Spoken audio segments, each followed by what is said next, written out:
Hello everyone, मेरा नाम OP Singh है। आज हम लोग कवर करेंगे चैप्टर 23 दृष्टि क्विक बुक भारत एवं विश्व का भूगोल। चैप्टर 23 है इसका पृथ्वी की आंतरिक संरचना, इंटरनल स्ट्रक्चर ऑफ द अर्थ। तो चैनल को लाइक, शेयर और सब्सक्राइब करते चलें। शुरू करते हैं आज की क्लास। सबसे पहले देखते हैं हम सामान्य परिचय, जनरल इंट्रोडक्शन क्या है। तो पृथ्वी की जो आंतरिक संरचना है उसके विषय में पर्याप्त जो वैज्ञानिक प्रमाण हैं उनका अभी तक अभाव है। पृथ्वी की आंतरिक संरचना के विषय में अभी पूर्ण ज्ञान नहीं है कि आखिर पृथ्वी के अंदर क्या है। पृथ्वी की जो त्रिज्या है वो लगभग 6378 किलोमीटर है।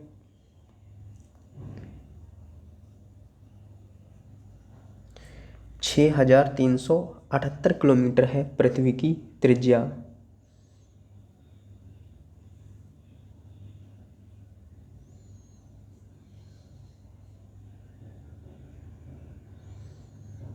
इसको इस तरह से समझ सकते हैं हम लोग, जैसे ये अर्थ है, इसका सेंटर सपोज टू बी, ये सेंटर है इसका। तो इसके केंद्र से इसके सरफेस तक की जो डिस्टेंस है वो कितनी है? लगभग 6378 किलोमीटर।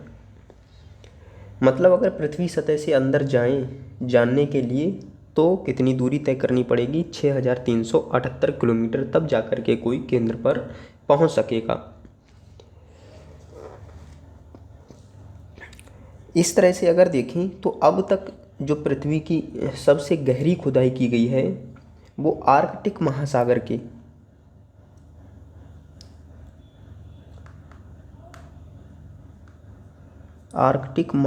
का एक क्षेत्र है।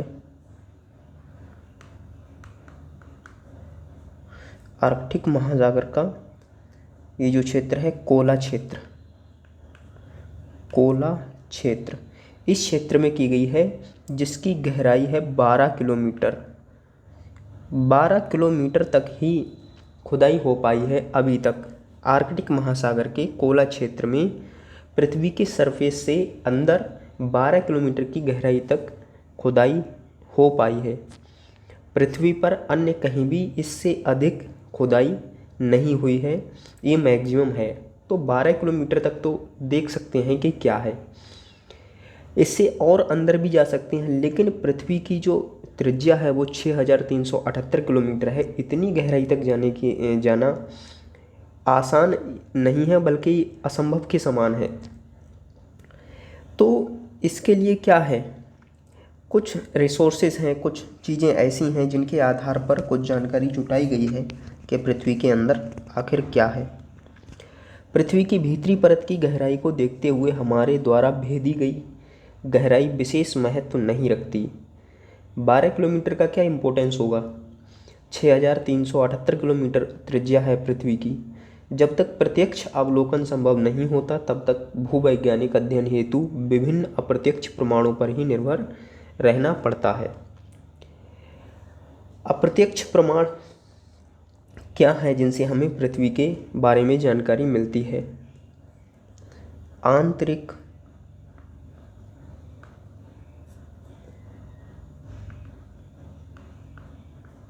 संरचना संबंधी स्रोत,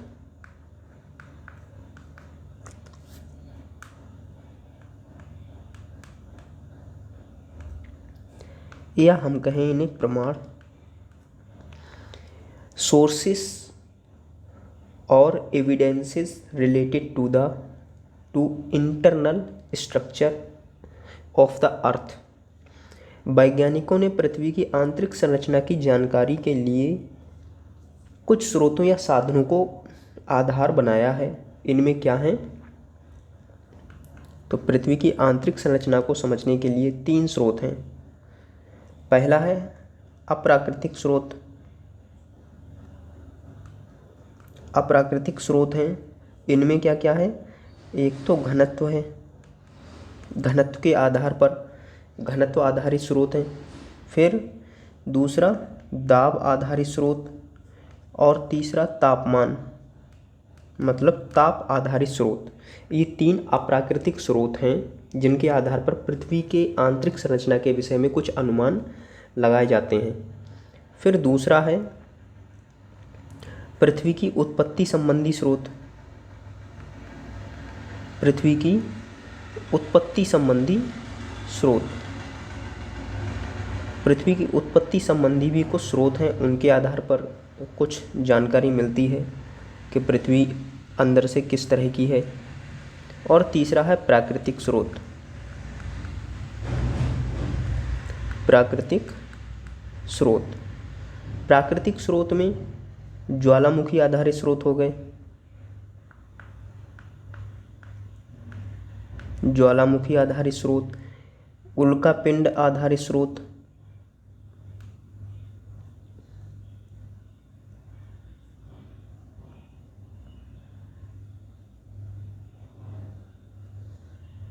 उल्कापिंड आधारित स्रोत, और तीसरे हैं भूकंपीय तरंग।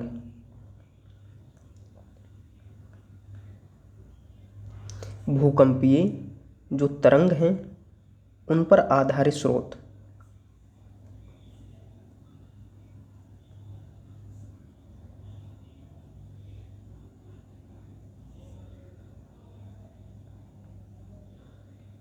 भूकंपीय तरंग आधारित स्रोत, तो स्रोत कितने हैं, अप्राकृतिक स्रोत हैं, उनमें घनत्व, दाब और ताप आधारित स्रोत हैं। फिर पृथ्वी की उत्पत्ति संबंधी स्रोत, और फिर प्राकृतिक स्रोतों में ज्वालामुखी और उल्कापिंड आधारित स्रोत और भूकंपीय तरंग आधारित स्रोत। तो ये स्रोत हैं जिनके आधार पर कुछ जानकारी मिलती है। तो सबसे पहले हम देखते हैं अप्राकृतिक स्रोत।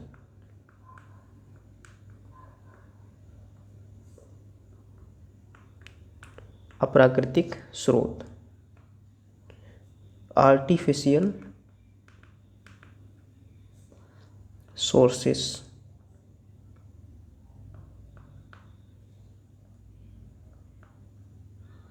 आर्टिफिशियल सोर्स क्या हैं, वही घनत्व आधारित स्रोत। पहला क्या है,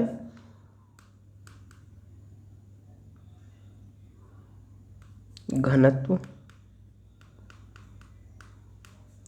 आधारित स्रोत।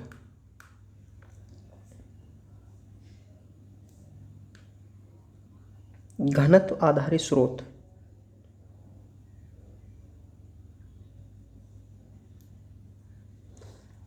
घनत्व पर आधारित अध्ययन करते समय पृथ्वी के औसत घनत्व और क्रस्ट के औसत घनत्व के आकलन के द्वारा ये निष्कर्ष निकाला गया कि पृथ्वी की आंतरिक परतों का घनत्व ऊपरी परतों से अधिक होता है। घनत्व पर आधारित स्रोतों का अध्ययन करते समय पृथ्वी के औसत घनत्व और क्रस्ट के औसत घनत्व। क्रस्ट क्या है, पृथ्वी की जो ऊपरी परत है उसे क्रस्ट बोलते हैं। और तो इस क्रस्ट के औसत घनत्व, क्रस्ट के औसत घनत्व और पृथ्वी के औसत घनत्व, पृथ्वी के औसत घनत्व, इन दोनों के आकलन के द्वारा ये निष्कर्ष निकाला गया कि पृथ्वी की जो आंतरिक परत है उनका घनत्व ऊपरी परत से अधिक होता है। मतलब पृथ्वी के ऊपर की जो परतें हैं उनका घनत्व क्या होता है, कम होता है, लेकिन जो आंतरिक परतें हैं उनका घनत्व क्या होता है, ज़्यादा होता है। ये अध्ययन, ये निष्कर्ष किसके द्वारा निकाला गया है, क्रस्ट के औसत घनत्व के द्वारा और पृथ्वी के औसत घनत्व के अध्ययन के द्वारा। पृथ्वी की ऊपरी परत का घनत्व, पृथ्वी की जो ऊपरी परत है उसका घनत्व है 2.67 से 3.3 ग्राम प्रति घन सेंटीमीटर, मतलब सेंटीमीटर क्यूब के बीच माना जाता है। पृथ्वी के ऊपरी परत का जो घनत्व है वो कितना माना जाता है? 2.67 से 3.3 ग्राम।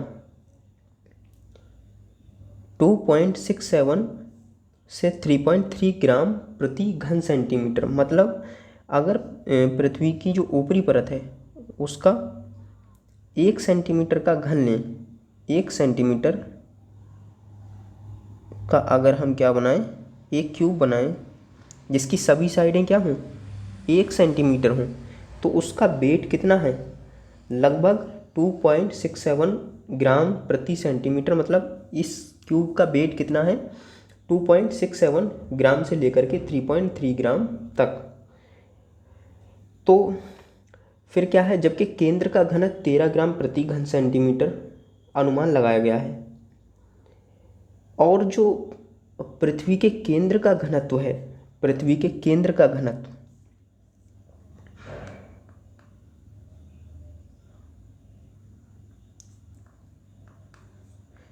केंद्र का जो घनत्व है, डेंसिटी है, वो लगभग 13 ग्राम प्रति घन सेंटीमीटर क्यूब है। मतलब इतने में ही केंद्र से अगर कुछ प्रोडक्ट, कुछ पदार्थ निकालें, मिट्टी निकालें, तो उसका जो घनत्व है वो लगभग कितना है?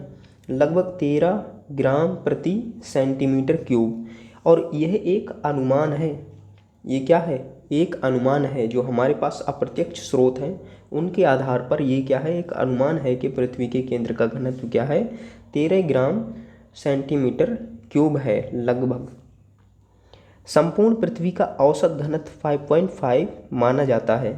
टोटल जो पृथ्वी है उसका, मतलब संपूर्ण पृथ्वी का औसत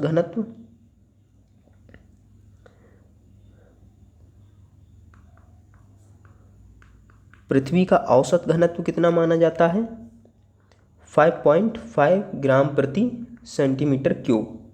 ये पृथ्वी का औसत घनत्व माना जाता है, संपूर्ण पृथ्वी का।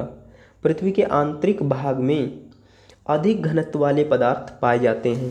पृथ्वी का जो आंतरिक भाग है उसमें अधिक घनत्व वाले पदार्थ मिलते हैं। सतह से अंदर की परतों में जाने पर घनत्व में वृद्धि होने वाली वृद्धि के संदर्भ में 2 मत दिए गए हैं। अगर पृथ्वी के केंद्र से अंदर जाते हैं, वो पृथ्वी की सतह से अंदर की तरफ अगर जाते हैं केंद्र की ओर, तब क्या है, घनत्व में वृद्धि होती है। इसके संदर्भ में 2 मत दिए गए हैं। उनमें प्रथम मत क्या है? प्रथम मत है, फर्स्ट मत है कि पृथ्वी की रासायनिक संरचना और संगठन समान होता है। पृथ्वी की जो रासायनिक संरचना है और संगठन है वो क्या है? समान होता है, लेकिन दाब में वृद्धि के कारण घनत्व में वृद्धि होती है। पृथ्वी की रासायनिक संरचना और संगठन क्या है? समान होते हैं, लेकिन दाब में वृद्धि होने के वजह से क्या है? घनत्व में वृद्धि होती है। ये सिंपल सी बात है कि अगर जैसे कोई मिट्टी ले लें, मिट्टी अगर बिखरी हुई है तो उसका घनत्व क्या होगा? कम होगा। और उसको अगर दबा के ठोस कर दिया जाए तो उसका घनत्व क्या होगा? बढ़ जाएगा। दाब बढ़ने से घनत्व बढ़ जाएगा। तो इस मत की आलोचना करते हुए विचार व्यक्त किया गया कि प्रत्येक पदार्थ की अपनी एक प्रत्यास्थता सीमा होती है, इलास्टिक लिमिट होती है प्रत्येक चीज़ की, जिसके कारण दाब को बढ़ाकर एक सीमा तक ही घनत्व में वृद्धि की जा सकती है। अर्थात घनत्व में वृद्धि केवल दाब जनित नहीं हो सकती। इसकी आलोचना की गई है कि जो प्रत्येक पदार्थ होता है उसकी क्या होती है? प्रत्यास्थता की सीमा होती है। प्रत्यास्थता क्या होती है?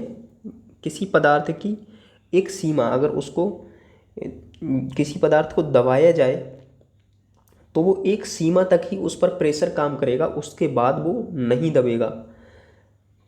इसी तरह से ये कहा गया है कि प्रत्यास्थता की सीमा होती है किसी भी पदार्थ की, इस कारण से दाब को बढ़ाकर एक सीमा तक ही घनत्व में वृद्धि की जा सकती है। अर्थात घनत्व में वृद्धि केवल दाब जनित नहीं हो सकती, इसके और कारण भी हो सकते हैं। ये पहला मत है। दूसरा मत क्या है?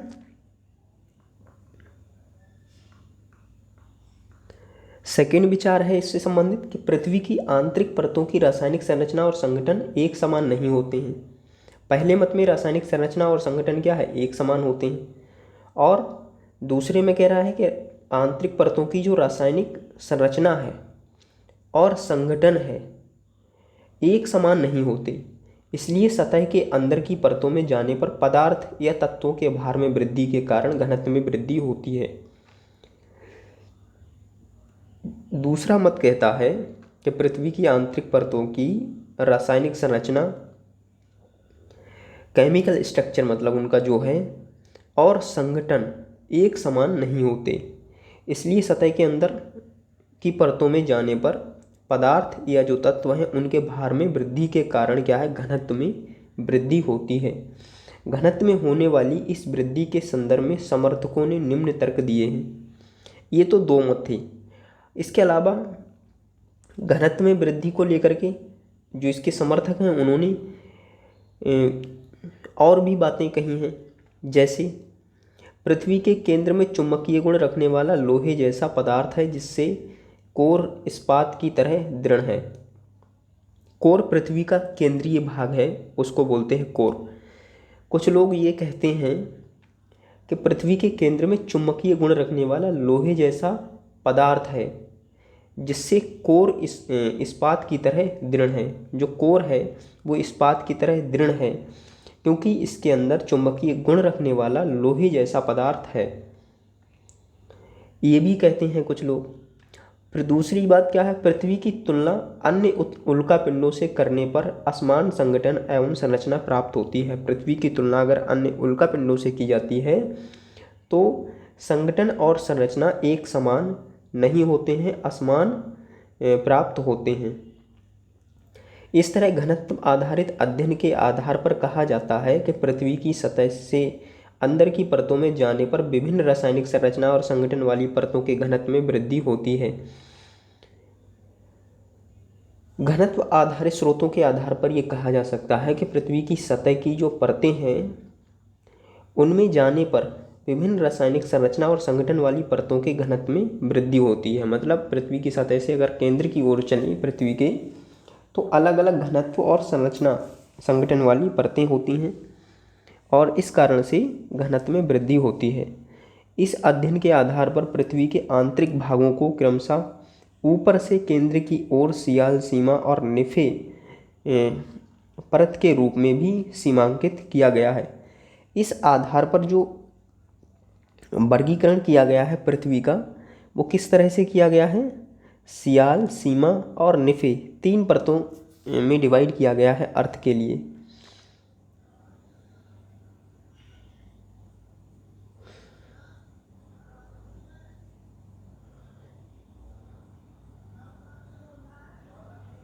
सपोज टू बी ये पृथ्वी का केंद्र है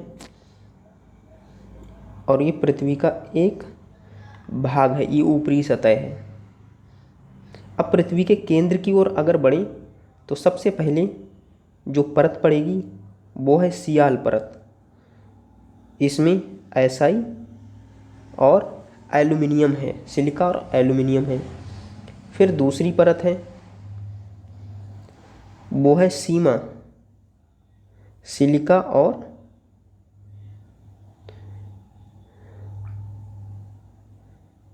मैग्नीशियम। फिर तीसरी जो है वो है निफे, निकेल और आयरन। तो इसको कहा गया है सियाल, इसको सीमा और इसको निफे। रासायनिक संगठन के आधार पर एडवर्ड सोएस ने तीन भागों में डिवाइड किया है। अभी हम जो देख रहे हैं ये क्लासिफिकेशन किसने दिया है, एडवर्ड सोएस।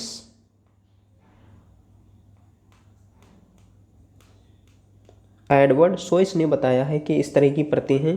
पहले सिलिका और एल्यूमिनियम की परत पड़ती है अंदर की ओर अगर बढ़े पृथ्वी के, फिर सिलिकॉन और मैग्नीशियम की सीमा परत मिलती है और फिर निकल फेरस की, आयरन की मिलती है निफे परत।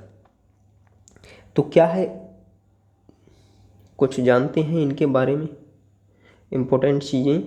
सियाल, सबसे पहले जो परत आती है वो क्या है, सियाल।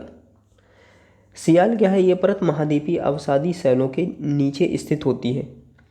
महाद्वीपीय अवसादी शैलों के नीचे ये परत स्थित होती है और इसके मुख्य संगठक सिलिका और एल्यूमिनियम हैं। जैसा कि हम देख रहे हैं, सिलिका और एल्यूमिनियम ये मुख्य संगठक हैं, मतलब ये दो ज़्यादा मात्रा में पाए जाते हैं।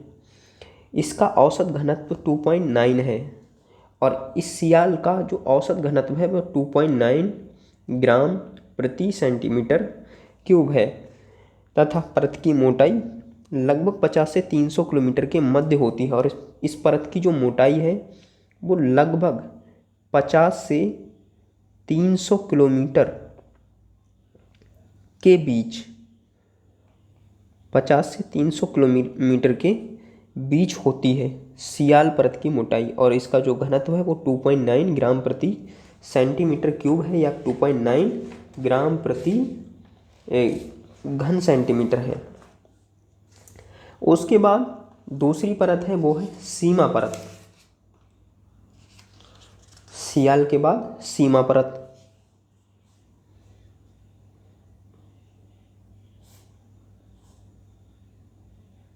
सीमा परत, सीमा लेयर में क्या है, इसके मुख्य संगठक क्या है, सिलिका और मैग्नीशियम। सिलिका और मैग्नीशियम, ये सिलिका है और ये मैग्नीशियम है।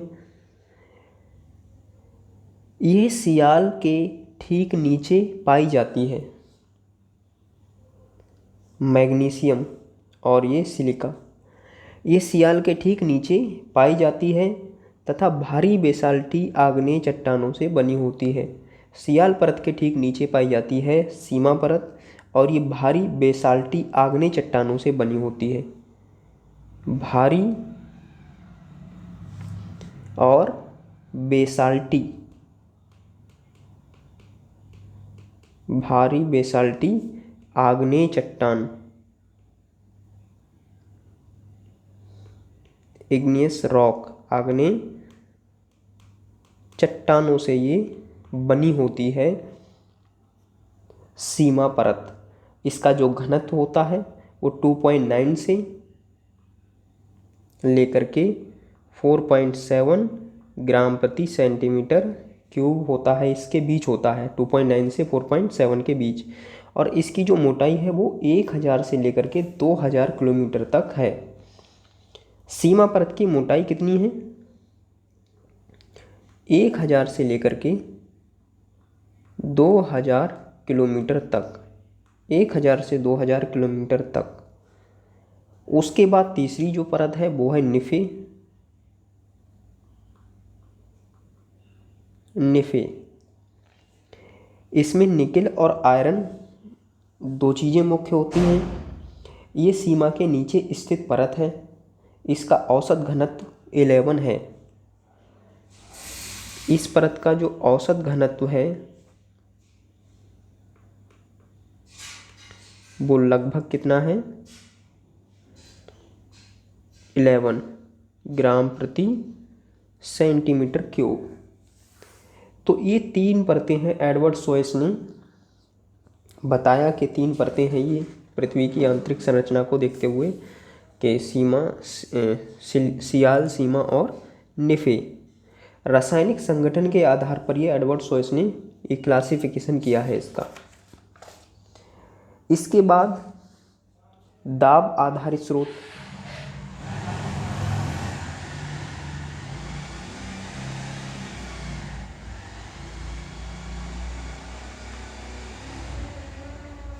दाब आधारित स्रोत, दाब आधारित स्रोत।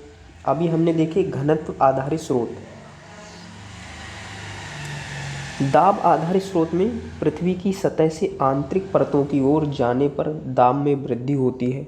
पृथ्वी की सतह से आंतरिक परतों की ओर जाने पर दाब में वृद्धि होती है। पहले हमने देखा घनत्व में वृद्धि होती है, अब हम लोग देख रहे हैं कि दाब में भी वृद्धि होती है।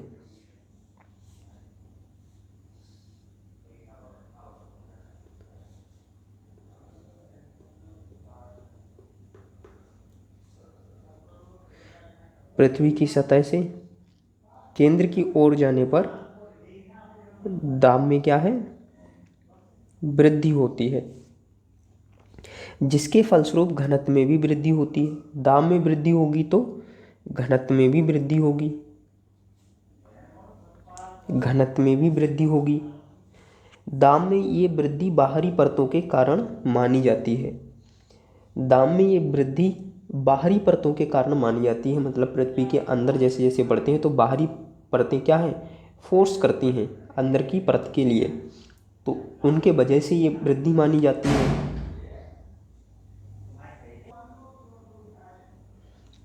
इसी कारण पृथ्वी के केंद्र में घनत्व लगभग 11 या 12 ग्राम प्रति घन सेंटीमीटर पाया जाता है। इसी वजह से ये कहा जाता है कि परतों के दबाव के वजह से ही क्या है, दाब में वृद्धि होती है। और इस वजह से इसके जो केंद्र का घनत्व है वो लगभग कितना पाया जाता है, 11 या 12 ग्राम प्रति घन सेंटीमीटर। वैज्ञानिकों का विचार है कि पृथ्वी के भीतरी भाग में स्थित पदार्थ ही भारी हैं, जिससे केंद्र पर दाब अधिक होता है। वैज्ञानिक ये कहते हैं कि पृथ्वी के भीतरी भाग में जो स्थित पदार्थ हैं वो भारी हैं, इस वजह से केंद्र पर दाब अधिक होता है। वैज्ञानिक कहते हैं कि केंद्रीय भाग में पृथ्वी के जो पदार्थ हैं वो भारी हैं, इस वजह से केंद्र पर दाब अधिक होता है। जिससे केंद्र पर दाब अधिक होता है, अधिक दाब के कारण ही ज्वालामुखी विस्फोट होते हैं, और अधिक प्रेशर के वजह से, अधिक दाब के वजह से ही ज्वालामुखी विस्फोट होते हैं और आंतरिक शक्तियाँ काम करती हैं। दाब ज़्यादा होने की वजह से ज्वालामुखी विस्फोट होते हैं, और साथ ही साथ जो आंतरिक शक्तियां हैं, आंतरिक बल हैं, वो काम करते हैं। फिर है ताप आधारित स्रोत। दूसरा क्या है, तीसरा ताप आधारित स्रोत।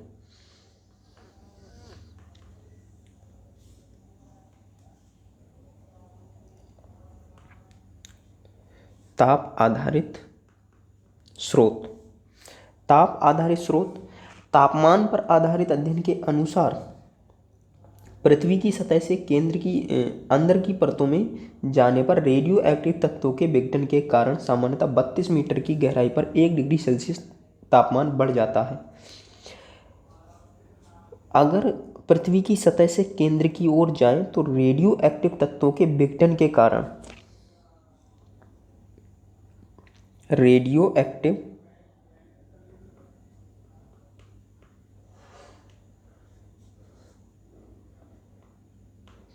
तत्वों के विघटन, रेडियो एक्टिव तत्वों के विघटन के वजह से सामान्यतः 32 मीटर की गहराई पर, मतलब 32 मीटर की गहराई पर बढ़ें, पृथ्वी के केंद्र पर 32 मीटर की गहराई पर, प्रति 32 मीटर की गहराई पर तापमान है वो 1 डिग्री सेल्सियस की दर से बढ़ता है। अगर 32 मीटर की गहराई पर जाएं पृथ्वी सतह से अंदर की ओर तो 1 डिग्री सेल्सियस तापमान बढ़ जाता है, सामान्य तौर पर ये देखा जाता है।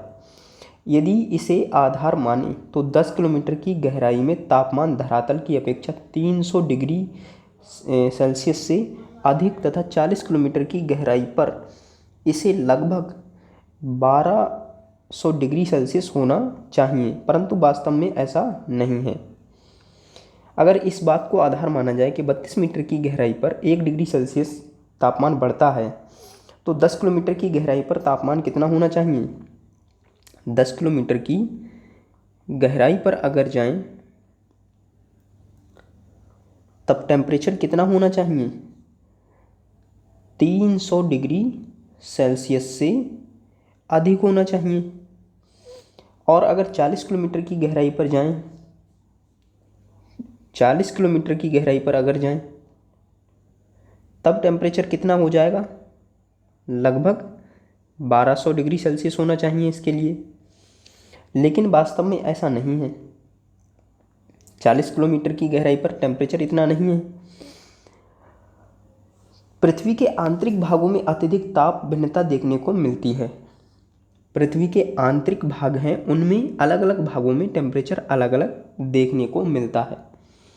अतः ताप एवं दाब दोनों के अध्ययन द्वारा ये स्पष्ट नहीं हो सका कि आंतरिक परतें किस अवस्था में हैं। ताप का अध्ययन और दाब का अध्ययन, इन दोनों से इस बात का ज्ञान नहीं हो पाया कि जो आंतरिक परतें हैं पृथ्वी की, वो किस अवस्था में हैं। पृथ्वी की आंतरिक परतें किस अवस्था में हैं, इस बात की जानकारी ताप और दाब आधारित स्रोत नहीं दे सके। फिर है पृथ्वी की उत्पत्ति संबंधी स्रोत। अभी हमने घनत्व, दाब और ताप आधारित जो अप्राकृतिक स्रोत हैं, इनके बारे में हम लोगों ने अभी समझा। इसके बाद पृथ्वी की उत्पत्ति संबंधी स्रोत। पृथ्वी की उत्पत्ति संबंधी स्रोत क्या हैं?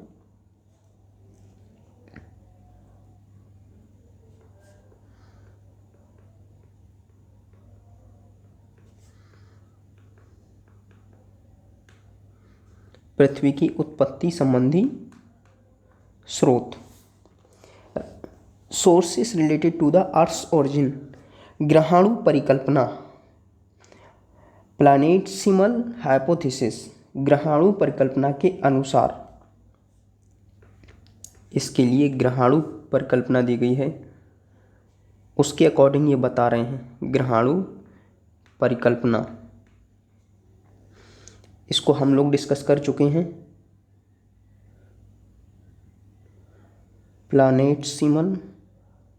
प्लैनेटसिमल हाइपोथेसिस, ग्रहाणु परिकल्पना। इसके अनुसार पृथ्वी का केंद्र ठोस अवस्था में है, जबकि ज्वारीय परिकल्पना के अनुसार पृथ्वी का केंद्र तरल अवस्था में है।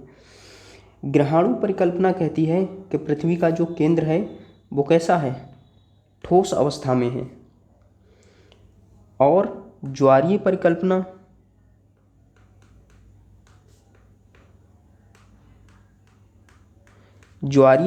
क्या कहती है कि पृथ्वी का जो केंद्र है वो तरल अवस्था में है।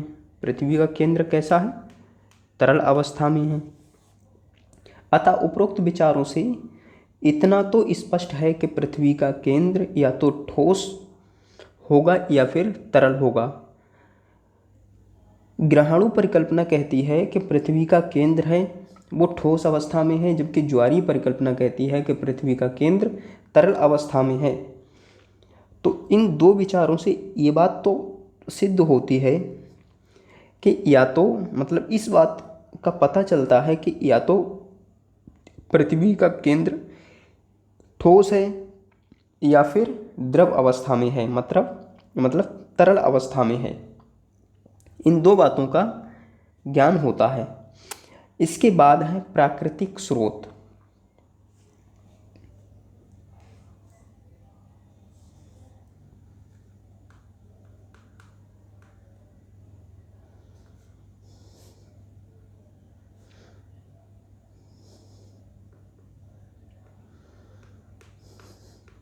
प्राकृतिक स्रोत,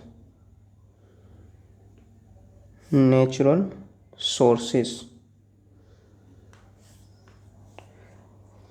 प्राकृतिक स्रोत क्या हैं, इनको हम लोग समझने की कोशिश करेंगे नेक्स्ट क्लास में। तो मिलते हैं अगली क्लास में। तब तक के लिए बाय सभी को। चैनल को लाइक, शेयर और सब्सक्राइब करते चलें। बाय सभी के लिए।